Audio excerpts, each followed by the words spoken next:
Hallo, ek is Ronel Besuidnout en jy luister na Geskenke van Genade, 'n reeks spesiaal geskryf vir Paastyd. Vandag se tema: Genade maak nuutheid moontlik. Maar eers 'n aanhaling van Philip Yancey. Genade leer ons dat God liefhet oor wie God is, nie oor wie ons is nie. Kategorieë van waardigheid is eenvoudig nie van toepassing by God nie. Johannes 20 vers 16 sê, Jesus het vir Maria gesê, Maria, sy het omgedraai en in Hebreëus vir hom gesê, Rabboni, dit beteken leermeester.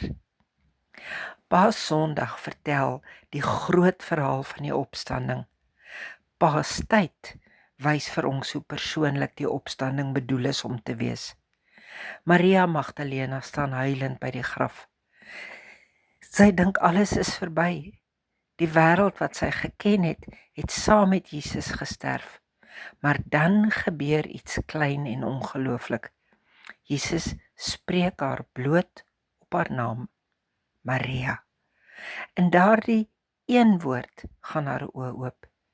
Die opstanding is nie 'n gebeurtenis in die geskiedenis nie. Dit is 'n ontmoeting. Die opgestane Here ken haar naam. Dis hoe genade werk. Dit kom nie net as 'n algemene waarheid nie. Dit kom persoonlik na elkeen van ons. Dit vind ons waar ons huil, waar ons soek, waar ons dink alles is verlore. Onthou net vandag, jou naam is ook op God se lippe. Mag ek vir jou 'n vraag vra? Waar in jou lewe verlang jy daarna om weer die stem van Christus te hoor wat jou naam roep? Dalk moet jy luister. Kom ons bid saam.